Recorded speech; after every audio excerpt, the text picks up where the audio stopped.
Siyempre, para sa akin naman, bago kayo mag-aya ng inuman, dapat mas magaling kayo sa kama. Siyempre ako, lasing-lasing yan para mabiranda. So ayun nga pala guys, syempre nandito ngayon tayo sa Baguio City at syempre dito natin matatagpuan ang mga babae nagtitinda ng Magic Dalandan. Ayan. And mga madam, magaganda ng mga nagtitinda ng Magic Dalandan. Yes, Ano yes, po bang yes. meron sa ating Magic Dalandan mga madam? Ang meron sa Magic Dalandan natin, ito napaka-healthy po nitong inumin na to. Bukod po sa kulay dilaw siya, hindi nyo po mahalata na meron pong gin bulag ang aming Magic Dalandan. Kaya nga sinabing magic, di ba? Ang akala nyo lang masarap, pero ang totoo is malakas ang tama nito. Bakit po ba siya tinawag na gin bulag, ang Magic Dalandan? Bakit po ba may recipe na gin bulag Gin yung Magic bulag. Dalandan? Dahil ito po yung pinaka-secret namin. So, hindi na po secret. Kasi nga, nasabi po namin sa Okay. inyo. Pero ito na po talaga yung ano tawag dito, Secret nagpapasarap ng recipe ng Magic Dalandan. At ikaw syempre, ano naman ang party mo sa Magic Dalandan? Ano masasabi mo? Siya yung taga-alog namin eh. Actually, Ako paliwanag mo. tagalog eh. Paano inaalog ba yun? Paano po ba inaalog ang ganun ka lang. Yan, Para matimpla po ng maayos, Kaya siya pala po yung magic. nagtitimpla niyan.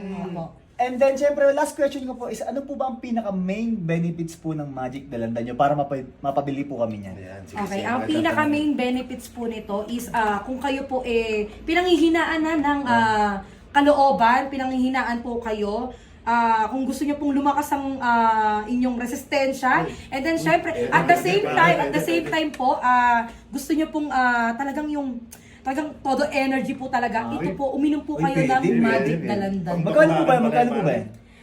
For only 85 pesos lang po. Okay, bibili ko na lahat. Pero, isang Wait sandok lang. lang po siya. Isang sandok lang po siya. Kasi po, sa isang sandok na yan, Apo. pwede po kayong gumaling sa mga sakit nyo. Ay, Eh, kung ano po yung take out ko, ma'am? Huwag na po yung Magic Hindi mamaya Dalandan. na po, sir, nagbablog po kami. Ay, ganun. Bawal po sa amin yung mga ganyan kasi nagtitinda po kami ng mga ice tea. Nakayaman itanong nakadagdag performance ba yan? Ay, mas maganda po itanong niyo po kay Jean Oo Alonso. nga, Kasi yan ang ito- gusto namin malaman eh. Ang number one dito kasi dapat ginagawa. Paliwanag mo. Lasing-lasingan ka para mabambang. Bang! Sige. Bibili na rin ako. Bibili ka rin ako. Tol, baka may mga tatanungan pa kayo. Eh nga tol, di ba may mga viewers tayong babae? Gusto ko lang malaman kung ano masasabi nila sa mga viewers nating mga kababaihan.